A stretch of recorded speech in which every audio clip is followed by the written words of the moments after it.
إن الحمد لله والصلاة والسلام على رسول الله أما بعد فأعوذ بالله من الشيطان الرجيم بسم الله الرحمن الرحيم আল্লাহ তাআলার অশেষ শুকরিয়া যে আলহামদুলিল্লাহ আজকে আমরা আমাদের কোরআনের সাথে সিরিজে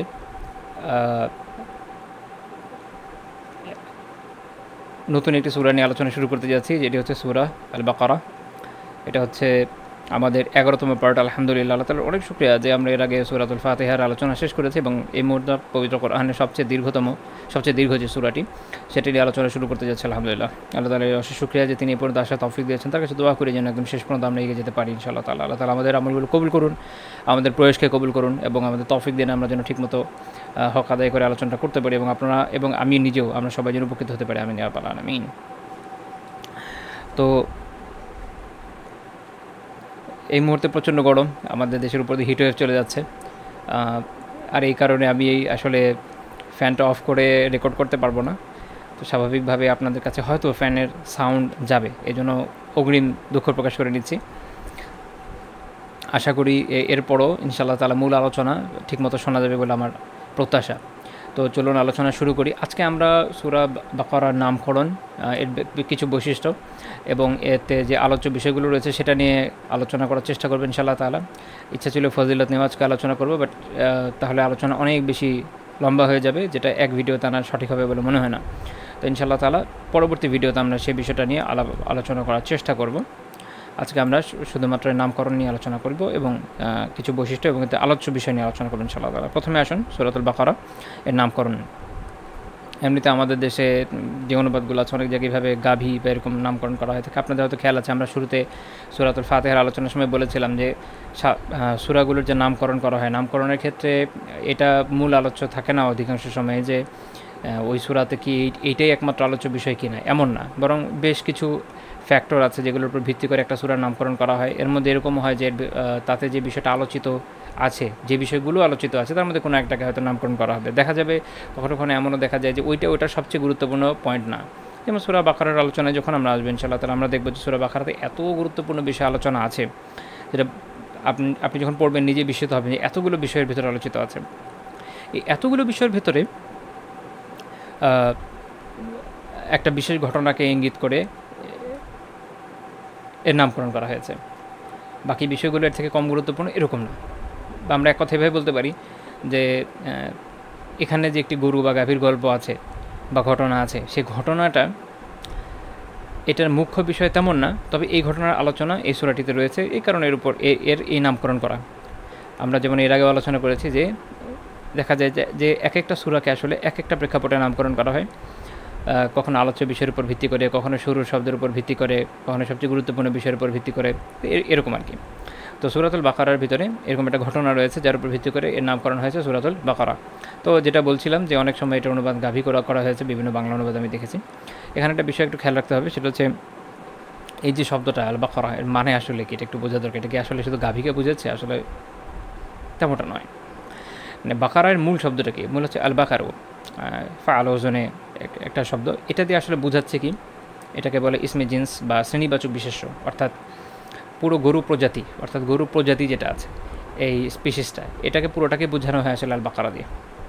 তো যখন আমরা এক বচন ব্যবহার করতে চাই তখন এর শেষে একটা গোলতা যুক্ত করে তখন বলা হয় আল বাকারাতু, তখন এটা এক বচন বোঝাচ্ছে। আর যখন আল বাকারু বলছি বহু বচনে পুরো স্পিসিসটাকে বোঝাচ্ছে।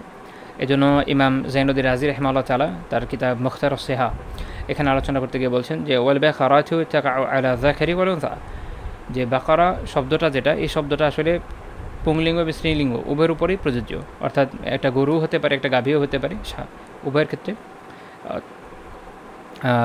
তার উপরে এই শব্দের উভয় ক্ষেত্রে প্রযোজ্য হতে পারে, অর্থাৎ পুরুষ গরু হোক বা মাদি গরু হোক, উভয় ক্ষেত্রে এই শব্দটা আসলে প্রযোজ্য। তাহলে শুধুমাত্র আল বাকারা দিয়ে গাভী বোঝাচ্ছে এরকম না। একজন ইমাম রাগিব আল-বাহনী রহমাতুল্লাহ আলাইহি তার কি প্রখ্যাত কিতাব আল মুফরাদাত ফি গরিব আল কোরআনের মধ্যে বলছেন আল বাকারু ওয়াহিদাতুহু বাকারা, আল বাকারু ওয়াহিদাতুহু বাকারা, যে বাকারা যেটা, আল বাকার যেটা, এটার এক বচনটা হচ্ছে বাকারা। মূল কথা এটাই যে এই শব্দটা পুরুষলিঙ্গ বোঝাচ্ছে, স্ত্রীলিঙ্গ বোঝাচ্ছে, দুটোই বোঝাচ্ছে। তাহলে আসলে এটা ভালো অনুবাদ কী করা যায়? গরু করা যেতে পারে।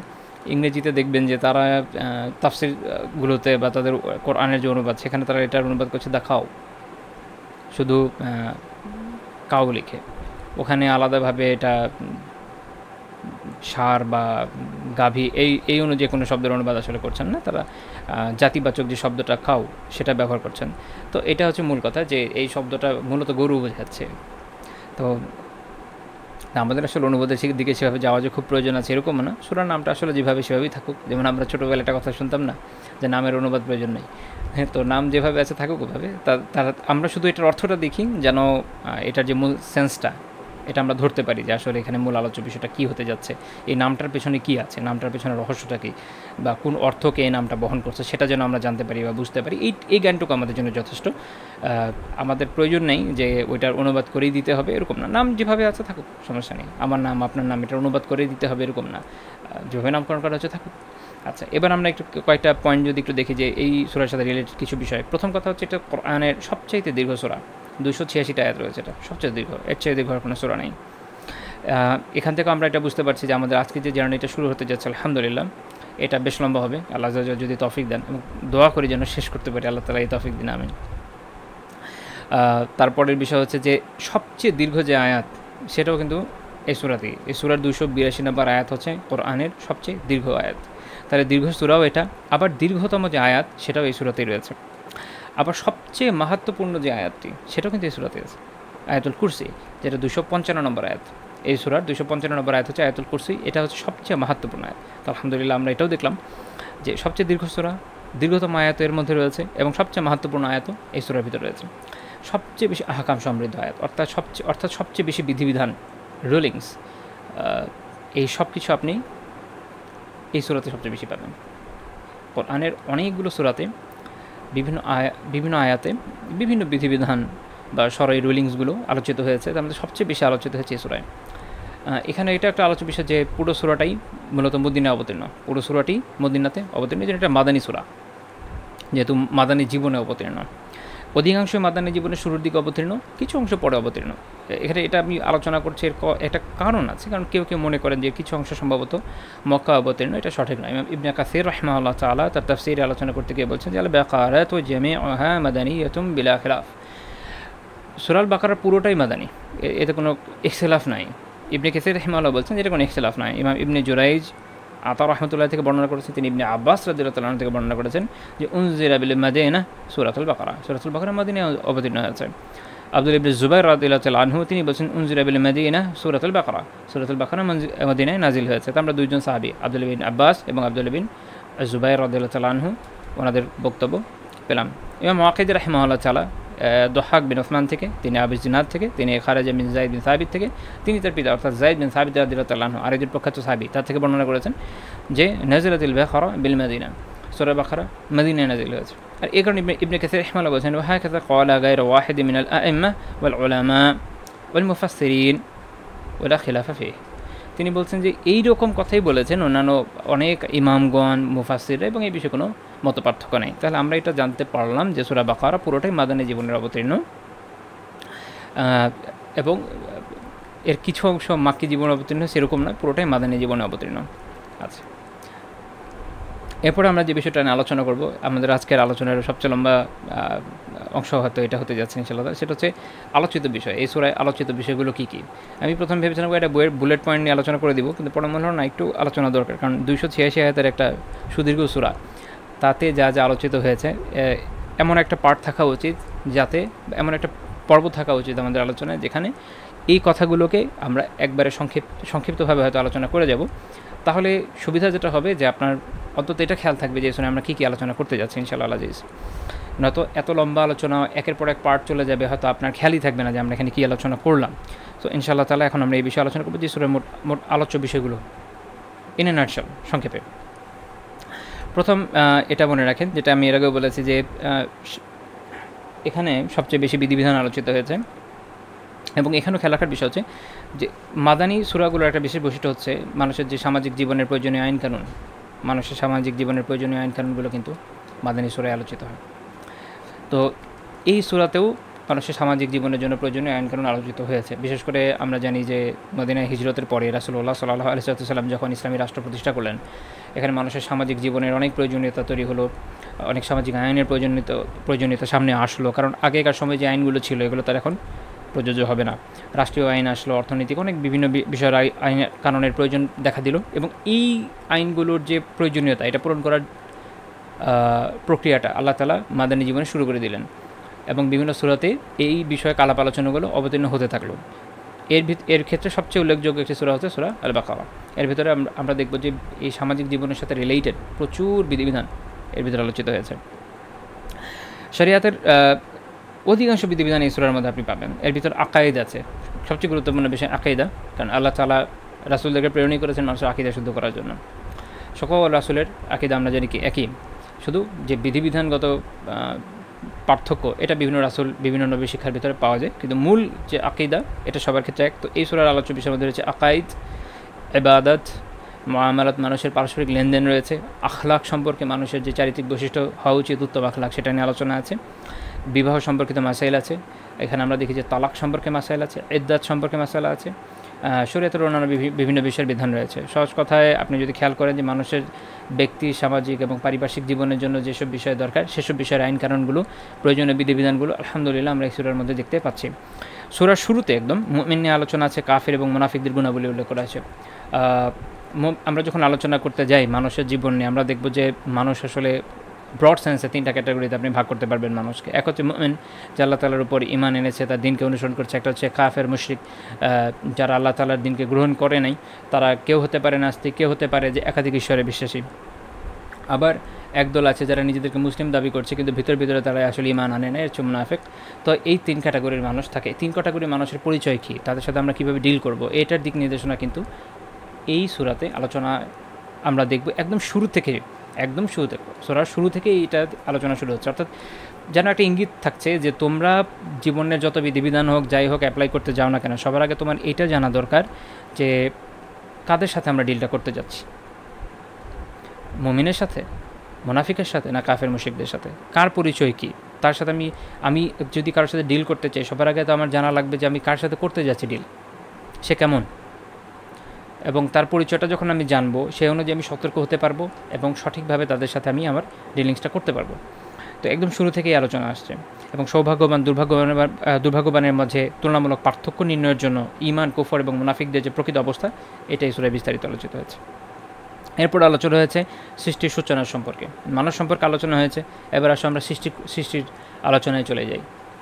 এই মানুষ কোথা থেকে এলো, এই পুরো সৃষ্টি জগৎ কোথা থেকে এলো, এবং সেখানে আলোচনা করা হয়েছে আদম আলাইহিস সালামের ঘটনা, তার সাথে যে বিভিন্ন আশ্চর্যজনক আকর্ষণীয় বিভিন্ন ঘটনার সাথে রিলেটেড, এগুলো আল্লাহ তাআলা ওখানে আলোচনা করেছেন। এরপরে আমরা দেখি যে এরপর আহলে কিতাব সম্পর্কে আলোচনা হয়েছে বিশেষভাবে, যে আমরা যাদের সাথে ডিল করবো। একটা হচ্ছে মুশরিকদের কথা যদি চিন্তা করেন, মুশরিকরা এত বেশি দলে বিভক্ত, কোনো অঞ্চলে দেখা গেছে যে একটা ব্রড সংজ্ঞা তৈরি করেছে। যেমন আমাদের এই ভারতীয় উপমহাদেশে হিন্দু কাকে বলে, তারা সংজ্ঞা তৈরি করেছে যে সিন্ধু নদের থেকে এই পর্যন্ত, ভারত মহাসাগর পর্যন্ত যে মাঝখানে ভূখণ্ড, এখানে যতগুলো ধর্মমত উৎপন্ন হয়েছে সবগুলোকে তারা হিন্দুইজমের ভিতরে নিয়ে আসেন।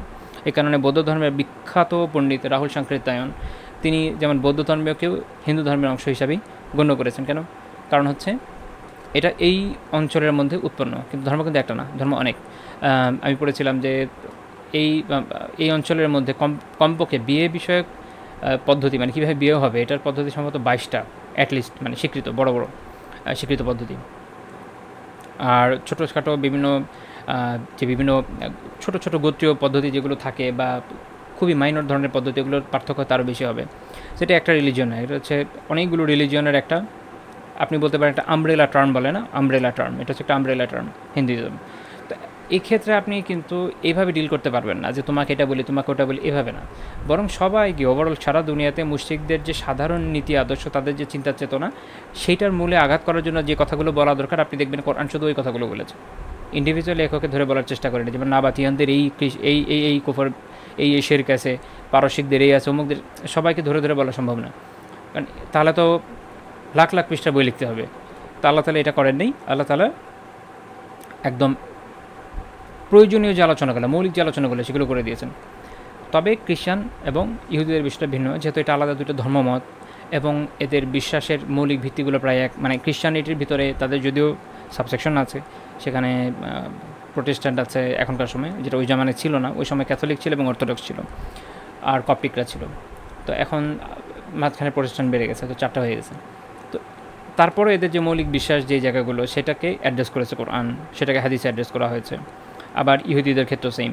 তো এইভাবে এখন ইহুদিদের মধ্যে এথনিক্যালি অনেক পার্থক্য আছে, আশকেনজিম আছে, সেফেলিম আছে, ওদের প্রাচীন যে আপনার আরবীয় ধারাটা আছে, বন ইসরায়েল আছে।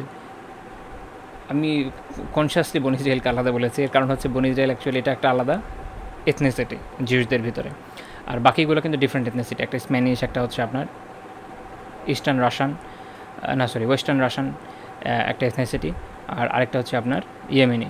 এগুলো আলাদা, এগুলো কিন্তু আপনার জাতি এক না, জাতি আলাদা, যদিও সেম রিলিজিয়নের নাম নিচ্ছে, কিন্তু এদের হচ্ছে কি ধর্মীয় মূল বিষয় এক। তো আল্লাহ তাআলা দেখবেন যে এদের ধর্মীয় মূল বিষয়গুলো নিয়ে আলোচনা করেছে, অর্থাৎ ইহুদি ধর্মের মূল কি ওটা নিয়ে আলোচনা করেছে যে তোমাদের এই জায়গায় ত্রুটি আছে, এটা মৌলিক ত্রুটি তোমাদের, এটা ঠিক করে ইসলামের দিকে আসো। দেখবেন যে ক্রিশ্চিয়ানিটির ক্ষেত্রেও তাদের মৌলিক ত্রুটিগুলোকে আল্লাহ তাআলা অ্যাড্রেস করেছে। তো যে গ্রুপেরই হোক না কেন ওই ত্রুটিগুলো সবার মধ্যে কম বেশি পাওয়া যায়। এগুলো যখন মানুষ অ্যাকনলেজ করবে যে আমার এই সমস্যা আসলে আছে এবং এটার সমাধান ইসলামে আছে, তখন ইসলামের দিকে আসবে। এ হচ্ছে আলোচ্য বিষয়। তো এই কারণে আমরা দেখি যে এই সূরায় এরপরে আহলে কিতাব নিয়ে আলোচনা করেছে, বিস্তারিত আলোচনা হয়েছে, বিশেষ করে বনি ইসরাইল বা বলতে পারেন ইহুদি জাতি সম্পর্কে। বনি ইসরায়েলি ইহুদি কিন্তু সিনোনিমাস মনে করে একটু টাফ। আল্লাহ তাআলা কোরআনে দেখবেন বনি ইসরায়েলকে অ্যাড্রেস করেছে, আবার কোথাও কোথাও শুধু ইহুদ শব্দের, ইয়াহুদদের যে এই শব্দটা, এটা আলাদাভাবে আল্লাহ তাআলা ওটাও অ্যাড্রেস করেছেন। এটা খুব ইন্টারেস্টিং একটা বিষয়। তো যাই হোক, তারপর বলছেন যে কেননা তারাই মদিনায় মুসলমানদের নিকট, এটা কি মুসলমানদের নিকটতম প্রতিবেশী ছিল মদিনাতে অধিকাংশ ওই সময় অধিকাংশ আহলে কিতাব বলতে ছিল ইহুদিরা। খ্রিস্টান খুবই মাইনর, হালকা অল্প কয়েকজন ছিল, হাতে গোনা। পরবর্তী সময় নাজরান থেকে খ্রিস্টানদের একটা বড় দল আসে যখন ইসলাম আরও বেশি ছড়িয়ে পড়ে আলহামদুলিল্লাহ। কিন্তু ওই সময় মদিনাতে ইহুদিরাই ছিল নিকটতম আহলে কিতাব প্রতিবেশী। এই জন্য তাদেরকে বিশেষভাবে অ্যাড্রেস করা জরুরি ছিল। তাদের যে দুষ্কর্ম আছে, তাদের যে প্রতারণামূলক কাজগুলো আছে, তারা যে চুক্তি করে আবার অঙ্গীকার ভঙ্গ করে, এই যে এখন দেখছেন না যে এই মুহূর্তে ফিলিস্তিনের উপর যে ধরনের হামলা চলছে, তারা খুব বলে আন্তর্জাতিক মানবাধিকারের কথা বলে, তারা জেনেভা কনভেনশনের কথা বলে, সিকিউরিটি কাউন্সিলের, জাতিসংঘের সিকিউরিটি কাউন্সিলের যে ঐক্যবদ্ধ বিভিন্ন রেজুলেশনগুলো আছে এগুলোর গুরুত্ব নিয়ে কথা বলে। বাট যখন তাদের অ্যাগ্রেশনের বিপক্ষে এগুলো আসে, তখন আর কোনো মানবাধিকারও থাকে না, জেনেভা কনভেনশনও থাকে না, জাতিসংঘের সিকিউরিটি কাউন্সিলের ঐকমত্যে পাশ করা যে রেজুলেশন সেটারও তখন তাদের কাছে কোনো দাম থাকে না। ঠিক আছে, এই বিষয়গুলো ওই সময়ও ছিল। ওই সময় মদিনার ইহুদিরা তাই করেছে। আল্লাহ তাআলা কী করছেন তাদের ব্যাপারে ওই সময় আলোচনা করছেন, যেটা আমি এর আগে বলেছি মৌলিক বিষয়। যুগ যুগ ধরে আপনি দেখবেন এই মৌলিক সমস্যাগুলো থাকবে। ইহুদিদের ভিতরেও দেখবেন ওইটাই আছে যেটা কোরআন বলছে, খ্রিস্টানদের ভিতরে ওগুলোই দেখবেন যেগুলো কোরআন বলছে। ওভারঅল মুশরিকরা যত গ্রুপই হোক ওই সমস্যাগুলোই হবে, ওই সমস্যাগুলো আপনি কম বেশি দেখবেন যেগুলো কোরআন বলছে।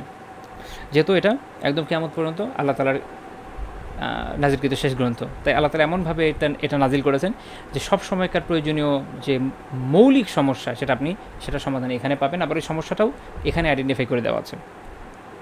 তো এই বিষয়গুলো মুমিনদেরকে সতর্ক করে দেওয়া হয়েছে। আরও বলা হয়েছে যে এই যে কর্মকাণ্ড এগুলো এটা ইহুদিরা কিন্তু প্রতিনিয়তই করে থাকে।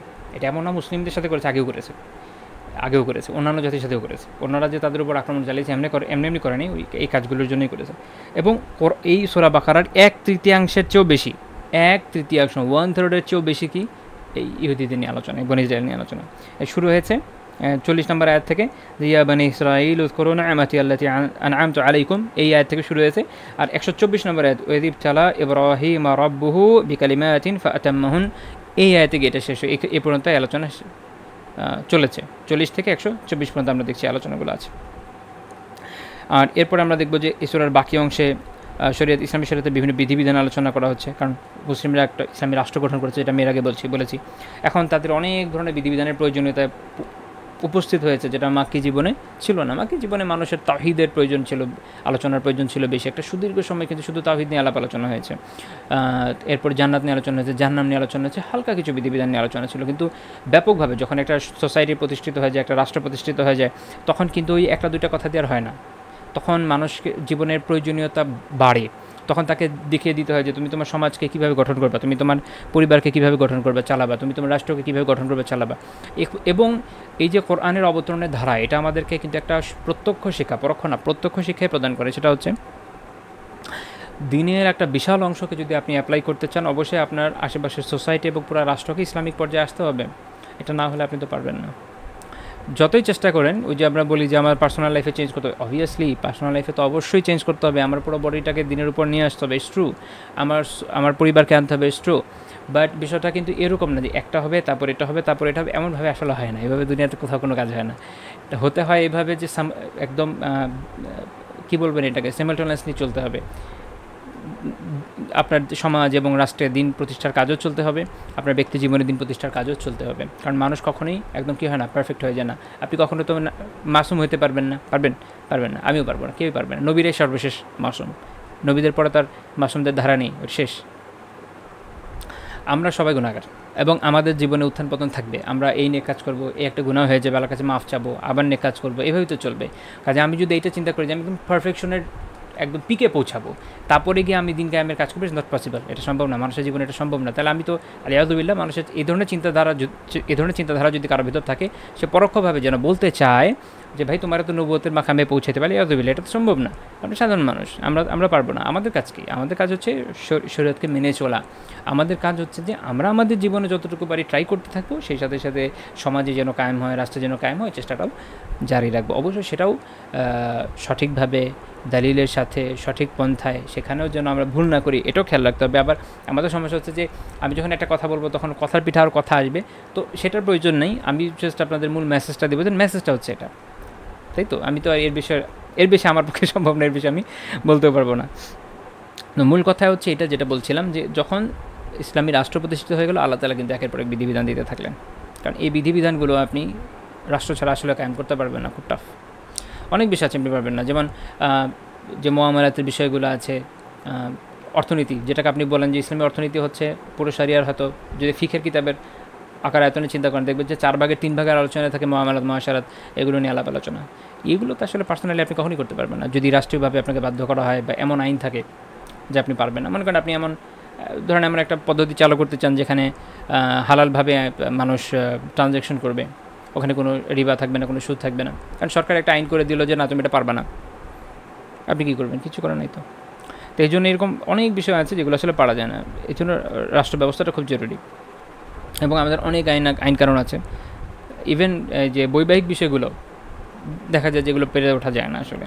তো এখানে আসলে একটা প্রত্যক্ষ শিক্ষা আছে যে যখনই ইসলামী রাষ্ট্রটা তৈরি হয়ে গেল, তখন আল্লাহ তাআলা কিন্তু বিধিবিধান দেওয়া শুরু করলেন। তো এটা খেয়াল রাখা জরুরি। এর মানে আবার এরকম না যে ইসলামী রাষ্ট্র নাই বলে আমাদের এখন বিধিবিধান উঠে গেছে, এরকমও না। একবার যখন বিধিবিধান নাজিল হয়ে গেছে, নাজিল হওয়ার পর থেকে এটা সবসময় অ্যাপ্লাইড থাকবে, এটা কখনো আর এমন হবে না যে উঠে গেছে, ওটা থাকবে। তবে মানুষের সিচুয়েশন, অনেক কিছুর কারণে ওলামায়ে কেরাম কিছু কিছু জায়গায় হয়তো আপনাকে ভিন্ন কিছু কথা বলবেন, এটা একটা ডিফারেন্ট সিনারিও। কিন্তু মূল কথা হচ্ছে এটা, এই বিধিবিধানগুলো নাজিল হয়ে গেছে, এগুলো থাকবে, এটা চলবে। এমন না যে আমরা বলবো ভাই আমি তো মাক্কি জীবনে আছি, তাহলে আমাদের এখন মাদানী জীবনে আইনের দরকার নেই, এমন না। ইসলাম যখন কমপ্লিট হয়ে গেছে, আল্লাহ তাআলা যখন বলছেন আলিয়াউমা আকমালতু লাকুম দীনাকুম, আজকে তোমাদের জন্য তোমাদের দিনকে পরিপূর্ণ করে দিয়েছে, বাস খতম, ফুল স্টপ। এখন দিন পুরোটা কমপ্লিট হয়ে গেছে, আমাদের কারণটা মেনে চলতে হবে, এখানে আমাদের দ্বিতীয় কোনো অপশন নাই। সেই সাথে এটাও বুঝতে হবে যে এই যে পরিপূর্ণতা, এটা একটা পরিপূর্ণ ইসলামিক রাষ্ট্র এবং সোসাইটির উপর নির্ভরশীল, কারণ ইসলাম একটা কালেকটিভ রিলিজিয়ন। ইসলাম কিন্তু এরকম না ইন্ডিভিজুয়ালিস্টিক কোনো রিলিজিয়ন না, খেয়াল করে দেবেন। ইসলাম একটা ইন্ডিভিজুয়ালিস্টিক রিলিজিয়ন না, আমি পার্সোনালি একা একা পালন করবো আর কারো কোনো কিছু দরকার নেই, ইসলাম এরকম না। এখানে আপনাকে আমর বিল মারুফ ওয়া নাহি আনিল মুনকারের কথা বলা আছে, প্রতিবেশীর হকের কথা বলা আছে, শাসকের হক থেকে নিয়ে পিতামাতা ভাইবোন সবার হক, আবার বিভিন্ন জনের যে ইয়েগুলো আছে, চাহিদাগুলো আছে, সেগুলো বাস্তবায়ন করা থেকে নিয়ে অনেক ধরনের কথা আছে। এটা যখন আপনি দেখবেন, আপনি এটা নিজেই বুঝতে পারবেন যে এটা কোনো ইন্ডিভিজুয়ালিস্টিক রিলিজন না, এটা প্লুরালিস্টিক রিলিজন, এটা একটা কালেকটিভ এফোর্ট প্রয়োজন পড়ে এই পুরো দিনটাকে খুব পারফেক্টলি অ্যাপ্লাই করার জন্য। এটা খেয়াল রাখা খুব জরুরি। আচ্ছা, আল্লাহ তাআলা আমাদেরকে বোধ দান করুন, আমিন। তো যেটা বলছিলাম, তো দেখা গেছে যেগুলো শুরু হয়ে গেছে, কী কী আসছে, সিয়ামের আলোচনা আসছে, হজ উমরার আহকামগুলো আসছে, তারপর আল্লাহর রাস্তায় জিহাদের নিয়ম পদ্ধতিগুলো আসছে, তারপর বিয়ে সম্পর্কিত আলোচনা, তালাক, বাচ্চাদেরকে স্তন্যদান, তারপর হচ্ছে ইদ্দত, তারপর হচ্ছে মুশরিকদের সাথে যে বিয়ে নিষিদ্ধ এ বিষয়ে আলোচনা, তারপরে ইভেন মানুষের কনজুগাল লাইফ, মানুষের যে পারিবারিক জীবন, স্বামী স্ত্রীর গোপন সম্পর্ক, সেই ক্ষেত্রে মূলনীতিগুলো এখানে কিছু আলাপ আলোচনা এসে গেছে। এভাবে পারিবারিক বিভিন্ন বিষয়ে আলোচনা আপনি দেখবেন যে আসছে। এবং আমরা জানি কি, পরিবার হচ্ছে সমাজের মূল ভিত্তি, তাই না? পরিবার হচ্ছে সমাজের সবচেয়ে ক্ষুদ্র ইনস্টিটিউশন, পরিবার থেকে পুরো সমাজটা গঠিত হয়। এবং পরিবারের শিক্ষা অত্যন্ত গুরুত্বপূর্ণ। সঠিক শিক্ষা থাকলে একটা মানুষ সঠিক দিকে এগোতে পারে, এটা বাস্তবতা। তো ইসলাম পরিবারকে খুব গুরুত্ব দিয়েছে। ইসলাম কোনটাকে গুরুত্ব দেয় না? ইসলাম রাষ্ট্র, সমাজ, পরিবার, ব্যক্তি জীবন, দেখবেন এই 4টা ধাপকেই গুরুত্ব দিয়েছে, এবং এই আলোচনা আমরা এখানে পাবো কীভাবে সবগুলোকে ঠিক রাখা যায়, সবগুলো কোন পদ্ধতির উপর চলবে। এই সূরায় আলোচনা আছে সুদ নিয়ে। এই যে সুদ যে কত বড় অপরাধ, এবং এটা যে সমাজের অস্তিত্বের জন্য হুমকি এবং সমাজকে ধ্বংস করে। একটু আগে যেটা বললাম যে সমাজকে ইসলাম খুব গুরুত্ব দেয়, আমরা সমাজ যেন ধ্বংস না হয়ে যায়। এবং এই ধ্বংস হওয়ার জন্য অন্যতম বড় যে উপাদানটা, মানুষকে গুনার দিকে, খারাপের দিকে লিপ্ত করার জন্য যেই উপাদানটা খুব গুরুত্বপূর্ণ এবং খুবই ক্রুশাল একটা ভূমিকা পালন করে, সেটা সুদ। সমাজকে অস্থিতিশীল করে দেয়, মানুষকে অভাবের মধ্যে ফেলে দেয়, মানুষকে রক্তচোষা বানিয়ে দেয়, মানুষের পারস্পরিক সম্পর্ককে খারাপ করে দেয়, আরও যে বিভিন্ন সমস্যাগুলো তৈরি হয়। এই কারণে আল্লাহ তাআলা সুদকে হারাম করে দিলেন এই সূরায়। এবং এটা বললেন যে ইয়া আইয়ুহাল্লাযীনা আমানু তাকুল্লাহা ওয়া যারু মা বাকিয়া মিনার রিবা ইন কুনতুম মুমিনিন। যে মুমিনরা, তোমরা আল্লাহকে ভয় করো এবং সুদের যা বকে আছে ছেড়ে দাও, ছেড়ে দাও সুদ। আগে যদি দিয়েও থাকো, যেটা এখন তো হারাম হয়ে গেছে, ছেড়ে দাও, খালি আসলটা নিতে পারো। এবং বলছেন যে ইন কুনতুম মুমিনিন, যদি তোমরা মুমিন হও, মুমিন হলে এটা করো, আর মুমিন না হলে তো তখন আর কী করবা? হিন্দুদের জন্য, খ্রিস্টানদের জন্য তো এই বিধান নাই, মুমিনদের বিধান। এবং আল্লাহ তাআলা জানিয়ে দিয়েছেন যে যদি এটা না করে, ফাইল্লাম তাফআলু, যদি এটা তোমরা না করো, তাহলে কী হবে? ফাআযানু বিহারবিন মিনাল্লাহি ওয়া রাসূলিহি, তাআলা এবং তার রাসূলের সাথে যুদ্ধের প্রস্তুতি নাও।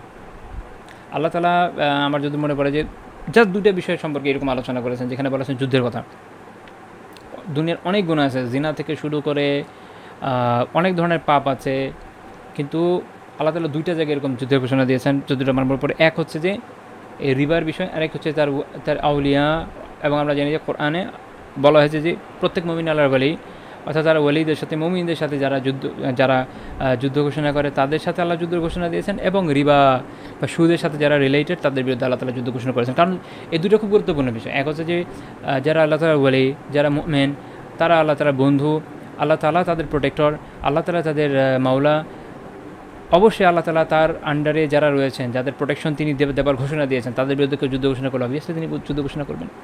আর আরেকটা হচ্ছে যে সেই মুমিনদের জীবনকে যারা যেই জিনিসকে সবচেয়ে ধ্বংস করে দেয়, সেই মুমিনদের জীবনের উপর সবচেয়ে ক্ষতিকর প্রভাব যেটা করে, সেটা হচ্ছে সুদ। এবং সেটাকে ধ্বংস করার জন্য, আর সেটাও যারা করে, তাদের বিরুদ্ধে আল্লাহ তাআলা যুদ্ধ ঘোষণা করেছেন। তো 2টো বিষয় খুব গুরুত্বপূর্ণ, ইন্টার রিলেটেড কিন্তু। আচ্ছা, সুদের আলোচনার পর আল্লাহ তাআলা সেই ভয়ানক দিন সম্পর্কে আমাদেরকে সাবধান করে দিচ্ছেন এই সূরায়, যেদিন মানুষ তার কৃতকর্মের ফল ভোগ করবে। কোরআনে বিভিন্ন জায়গায় আল্লাহ তাআলা যখন কোনো বিধিবিধান নাজিল করেন, দেখবেন যে এরপরে আল্লাহ তাআলা জান্নাত জাহান্নামের একটা আলোচনা আনেন। কারণ মানুষ যখন এটা এই বিধিবিধানের আলোচনায় চলে আসে, কখনো কখনো খুব কঠিন ফিল হয় যে আমি কীভাবে করবো। যেমন সুদের আলোচনা যখন আসে, মনে হবে আর কীভাবে আমি ছাড়বো, আমার কতগুলো টাকা বসে বসে লাভ হচ্ছিলো, আমি কাউকে 1000 টাকা দিয়েছিলাম, বা ধরেন 1 লাখ টাকা দিয়েছিলাম, এখন 14%, এখনকার বাজারে আমি শুনেছি আল্লাহ আলাম যে এরকম ধরেন 14% সুদ হয়তো নিচ্ছে। তো তার মানে তো আপনি এটা বেশ ভালো অ্যামাউন্টে পাচ্ছেন বসে বসে। 14,000 টাকা না, 14,000 টাকা চলে আসতেছে। তো এত ভালো একটা অ্যামাউন্ট আসবে, বসে বসে খাবে, টেনশন কি? সেই জায়গায় এখন বলছে যে না, এগুলো ছেড়ে দাও, শুধু আসলটা নিতে পারো। তো এই যে কোনো পরিশ্রম ছাড়া কামানোর একটা সুযোগ, এবং আমার টাকাগুলোকে মানে জাস্ট টাকার বিনিময়ে টাকার উৎপাদনের যে একটা সুযোগ ছিল, সহজ সুযোগ, এইটা যখন ছেড়ে দিতে বলা হয় তখন তো খুব সহজ হয় না, ছেড়ে দিতে খুব সহজ হয় না। তখন এই জন্য আল্লাহ তাআলা তখন মনে করিয়ে দেন যে ওয়াত্তাকু ইয়াওমান তুরজাউনা ফি, সেই দিনকে ভয় করে যেদিন আল্লাহর কাছে তোমাকে যেতে হবে।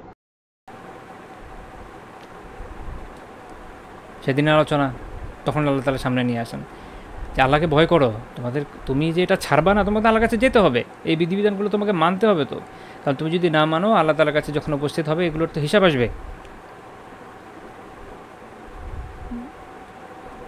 এবং আল্লাহ তাআলা ইউজলিমুন, তারা ওই দিন কোনো জুলুমের সম্মুখীন হবে না। অর্থাৎ তারা এই যে তাদের সাথে যে মুআমালাতটা হচ্ছে, তাদেরকে যখন বিচারের মুখোমুখি করা হবে, আল্লাহ তাআলা কী করবেন না, কোনো জুলুম করবেন না।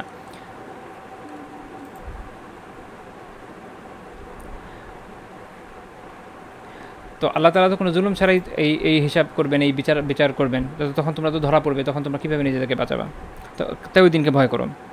এবং এটা হচ্ছে আপনার এরপরে গিয়ে আল্লাহ তাআলা আলোচনা করছেন যে মুমিনদের তওবা অনুশোচনা করে সঠিক পথে প্রত্যাবর্তনের নির্দেশ দিচ্ছেন। তারপর হচ্ছে সকল বাধা বিপত্তি এগুলোকে দূর করার জন্য আল্লাহ তাআলার দিকে বিনয়ের সাথে কীভাবে রুজু হতে হবে, কাফেরদের বিরুদ্ধে সাহায্য প্রার্থনা কীভাবে করতে হবে, উভয় জগতে সুখী হওয়ার জন্য কীভাবে দোয়া করতে হবে, আল্লাহ তাআলা আমাদেরকে এরপরে এটা শেখাচ্ছেন। কারণ এই সূরায় এত বিধিবিধান আসছে, এগুলোকে তো আমাদের পালন করতে হবে, গুনাহ থেকে বাঁচতে হবে, নেক আমল করতে হবে, কাফেরদের বিরুদ্ধে দাঁড়াতেও হবে। তো এটার জন্য আমার পাথেয় কি আল্লাহ তাআলা শেখাচ্ছেন যে রব্বানা লা তুহাম্মিলনা মা লা তাকাতা লানা বিহ। আল্লাহ তাআলা আমাদের দোয়া শেখাচ্ছেন যে হে আমার রব, এমন ভার আমাদের উপর দেন না যেটা বহন করার শক্তি আমাদের নাই। এরপর গ্র্যাজুয়ালি আলোচনা শেষ হচ্ছে। তো এভাবে এই সূরা শুরু হচ্ছে মুমিনদের গুণাবলী দিয়ে, আলোচনা দিয়ে, এবং শেষ হচ্ছে মুমিনদের দোয়া দিয়ে। অর্থাৎ শুরু এবং শেষের মধ্যে একটা সামঞ্জস্য আছে, যে তোমার শুরু হচ্ছে মুমিনদের গুণাবলী নিয়ে আলোচনা করে, যে এই গুণাবলী তুমি আলোচনা, এই গুণাবলী যখন তুমি অর্জন করবে তুমি মুমিন, এবং একজন মুমিন হিসেবে তোমার তোমার শত্রু, তার থেকে তোমাকে বাঁচতে হবে, তারপরে তোমাকে এই বিধিবিধান পালন করতে হবে, এবং সব শেষে এই বিধিবিধান তুমি নিজেই যে পালন করতে পারবা, বা এই যে এত অবস্টাকল আছে এটার সামনে তুমি একাই দাঁড়াতে পারবে এরকম না, আল্লাহ তাআলার সাহায্য ছাড়া তুমি পারবে না। তো আল্লাহ তাআলার সাহায্যের জন্য আল্লাহ তাআলার কাছে দোয়া করতে হবে। সে দোয়াটা কীভাবে করবা সেটা আল্লাহ তাআলা শিখিয়ে দিয়েছেন। সুবহানাল্লাহ, আল্লাহ তাআলা আমাদের প্রতি এত বেশি দয়া করেছেন। আচ্ছা, এই সূরার আমরা বিষয়ে আলোচনা করলাম। এরপর আমরা একটা বিষয় আলোচনা করব যে এটার যে নাজিলের প্রেক্ষাপট, যেটা একটু আগে বলছিলাম যে মদিনাতে কী হয়েছে, নতুন একটা ইসলামী রাষ্ট্র গঠিত হয়েছে। তখন এই সময়ে যে আহলে কিতাব, একদম সবচেয়ে কাছাকাছি ক্লোজ প্রক্সিমিটিতে যারা আছে, ইহুদি, এবং এদের ছিল নিজেদের দিন নিয়ে ব্যাপক অহংকার। অথচ এদের দিন এটা ছিল বিকৃত শিক্ষা নির্ভর। কারণ মুসা আলাইহিস সালাম তো গত হয়েছিলেন অনেক কাল আগে, এবং তাদের দিনের অনেক চেঞ্জ আসছে ততদিনে। আমরা যদি এটা চিন্তা করি যে উনি দিয়েছেন, এটা নিয়ে তাদের যে থিওলজিয়ান তাদের আলোচনা আছে, যেমন সেন্ট জেরম, 4th শতকের খুব প্রখ্যাত ব্যক্তি, জেরম অফ স্ট্রাইডন, 4th শতকের বিখ্যাত খ্রিস্টান প্রিস্ট, কনফেসর, তারপর হচ্ছে তাদের যে থিওলজিয়ান, হিস্ট্রিয়ান।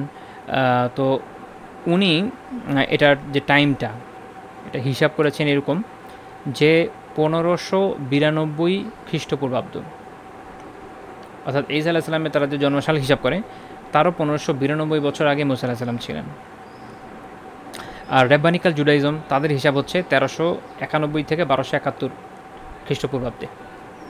আর 17 শতকের আরেক খ্রিস্টান এক্সপার্ট, যেটা হচ্ছে আপনার জেমস উশার, তার একটা ক্রোনোলজি আছে, উশার ক্রোনোলজি, সেটার মধ্যে উনি 1571-এর কথা, 1571 খ্রিস্টপূর্বাব্দ, এটাকে মুসা আলাইহিস সালামের জন্মসাল হিসেবে চিন্তা করেছে বা প্রপোজ করেছে। তো এখান থেকে আমরা দেখলাম যে মুসা আলাইহিস সালাম তো অনেক আগের লোক। তো এর মধ্যে তাদের কিতাব বিকৃত হয়েছে, তারা তাদের কিতাবকে যথেষ্ট বিকৃত হয়েছে। কোরআনে বিভিন্ন জায়গায় আল্লাহ তাআলা এটা আলোচনা করেছেন যে তারা নিজেরা বিভিন্ন অংশ লিখে দিয়েছে, টিকা টিপ্পণির মধ্যে আশেপাশে ছিল, একসময় ভিতরে ঢুকিয়ে দিয়েছে। এভাবে পুরো কিতাবের যে মূল টেক্সটটা এটাকে বিকৃতির মাঝখানে ঢেকে ফেলেছে, এবং বিভিন্ন অংশ বাদ দিয়েছে, কেটার অনেক কিছু করেছে। কিন্তু তাদের অহংকার অনেক বেশি ছিল। তো আল্লাহ তাআলা কোরআনে সূরা বাকারা নাজিল করে তাদেরকে চ্যালেঞ্জের মধ্যে ফেলেছেন। তাদের যে নিজস্ব ঘটনা, এটা নির্ভুলভাবে উদ্ধৃত করেছে যে তোমাদের কাছে যেটা তোমরা যেভাবে আলোচনা করছো এটা তো বিকৃত আলোচনা, সঠিক না। এবং আমরা আল্লাহ তাআলা যদি তৌফিক দেন, আলোচনার ফাঁকে ফাঁকে বিভিন্ন জায়গায় দেখব যে কোরআনে বিভিন্ন জায়গায় এমন সব কথা বলা আছে যেটা ওদের থেকে একদম আলাদা। যে অনেকে যেটা মনে করে যে খ্রিস্টান বা ইহুদিদের যে গ্রন্থগুলো আছে, ওল্ড টেস্টামেন্টস ও নিউ টেস্টামেন্টস, সেখান থেকে হয়তো ইসলাম কপি পেস্ট করেছে। না, মূল থিম বা মূল কথাটা এক হতে পারে। এর কারণ হচ্ছে যে যখন ওরা প্রশ্ন করেছে যে এই বিষয়ে কী হবে, যেমন মনে করেন আসহাবে কাহাফ সম্পর্কে প্রশ্ন করেছে, বা অন্যান্য বিষয়ে প্রশ্ন করেছে, মুসা আলাইহিস সালামের জীবনের বিভিন্ন বিষয় নিয়ে প্রশ্ন করেছে। এখন প্রশ্ন তো ওরা করেছে, তো উত্তর যখন আল্লাহ তাআলা দিবেন, ওদের জীবনে যে ঘটনা ঘটে গেছে ওটাই তো বলবেন, ওর বাইরে নতুন ঘটনা শুরু করবেন না। তো ওইটাই যখন উনি বলেছেন, স্বাভাবিক ওই জায়গাগুলোতে মিল থাকবে। কিন্তু ওই জায়গাতে ওদের যে ক্রনিকলগুলো আছে, ওখানে যে কথাগুলো আছে, সেখানে যে ভুলগুলো আছে, কোরআন এটাকে শুদ্ধ করে দিচ্ছে। এটা হচ্ছে খুব গুরুত্বপূর্ণ বিষয়। কোরআন এটাকে শুদ্ধ করে উপস্থাপন করছে। সুবহানাল্লাহ। তো এটা আমরা যখন আলোচনা করতে থাকবো, আল্লাহ তাআলা যদি তৌফিক দেন, বিভিন্ন জায়গায় ইনশাআল্লাহ আলোচনার চেষ্টা করবো যে এই জায়গাতে ওদের এই ভুলগুলোকে কোরআন ঠিক করে দিচ্ছে। তাদের বইগুলোতে ভিন্ন কথা আছে। আচ্ছা, তো এইভাবে কোরআন তাদেরকে একটা চ্যালেঞ্জে ফেলেছেন যে তোমরা তো অহংকার করছো তোমাদের নিজের দিন নিয়ে, কিন্তু দেখো যে তোমাদের কথাগুলো তো সঠিক না, বরং কোরআনে পারফেক্টলি আমি এটা বলে দিচ্ছি। এছাড়া হাদিসে আল্লাহ রাসূল অনেক বিষয়ে আলোচনা করেছেন সাল্লাল্লাহু আলাইহি ওয়াসাল্লাম। তারপর হচ্ছে এই সময় মুনাফিকদের আবির্ভাব হয়েছে। মুনাফিকদের এটাকে আপনারা একটা ব্রড সেন্সে 3 রকম ধরতে পারেন। এক ধরনের মুনাফিক, এরা ইসলামের ক্ষতি করতে ইসলাম গ্রহণ করেছে। তারা দেখেছে যে বাইরে থেকে তো আমি এদের আসলে ক্ষতি করতে পারবো না, ভিতরে ঢুকে ক্ষতি করি, কারণ তার তো এটার উপর বিলিভ নাই, ঢুকে গেল। এটা এক টাইপ ছিল। আরেক টাইপ ছিল যে যেহেতু রাষ্ট্র কায়েম হয়ে গেছে ইসলামী, এখন চাইলেও তো বাইরে থাকা যাচ্ছে না, বাধ্য হয়ে থাকা লাগছে ভিতরে। এক ধরনের মুনাফিক ছিল এরকম, তারা দেখা গেছে যে ভিতরে এভাবে চলে এসছে যে তাদের মনে হয়েছে যে আমি ইসলাম আপাতত ঘোষণা দিই যাতে এই রাষ্ট্রীয় সুবিধাগুলো নিতে পারি, আবার ভিতরে ভিতরে কাফিরদের সাথে, মক্কার কোরাইশদের সাথে, অন্যান্য কাফির গোত্রের সাথে সম্পর্ক রাখতে পারি, ইহুদিদের সাথে বা অন্যদের সাথে। আরেক টাইপের মুনাফিক আমরা দেখি, এরা ইসলাম এবং কুফরের মাঝে একটু দোদুল্যমান ছিল, কনফিউজ ছিল। তো বাহ্যিকভাবে স্বীকৃতি দিয়েছে ইসলামের, কিন্তু ভিতরে ভিতরে তারা আসলে কনফিউজ না। এই টাইপের যারা, এদের অনেকে আলহামদুলিল্লাহ পরবর্তী পর্যায়ে খুব ভালো মুসলিম হয়েছে। বিভিন্ন ঘটনা আমরা ইনশাআল্লাহ আল্লাহ তাআলা যদি তৌফিক দেন হয়তো মাঝে মাঝে আলোচনা করব। বিভিন্ন আয়াতের সাথে রিলেটেড ঘটনা আছে তাদের, যে কোনো একটা ঘটনা ঘটেছে এদের সাথে, তো আল্লাহ তাআলা একটা আয়াত নাজিল করেছেন এবং এতে তখন ইয়াকিন হয়ে গেছে যে আল্লাহ সুবহানাল্লাহ কীভাবে হলো এটা, তখন তারা ইসলাম গ্রহণ করে নিয়েছেন এবং ইসলামের সত্যতা তখন তাদের মনে দৃঢ়ভাবে বসে গিয়েছে। তো এই যে সব টাইপের মুনাফিক আছে এদেরকে এই সূরায় উন্মুক্ত করে দেওয়া হলো। কারণ আপনি একটা রাষ্ট্র প্রতিষ্ঠা করেছেন, একটা পুরো সোসাইটি তৈরি করেছেন, আলহামদুলিল্লাহ। স্বাভাবিকভাবে যে আপনার যে বিরুদ্ধ শক্তি আছে এদের যদি আপনি না চিনতে পারেন তাহলে তো আপনি নিজেকে টিকে রাখতে পারবেন না, এরা তো আপনাকে ক্ষতি করার চেষ্টা করবে আপনার। তো আল্লাহ তাআলা ওই সুযোগটা বন্ধ করে দিলেন।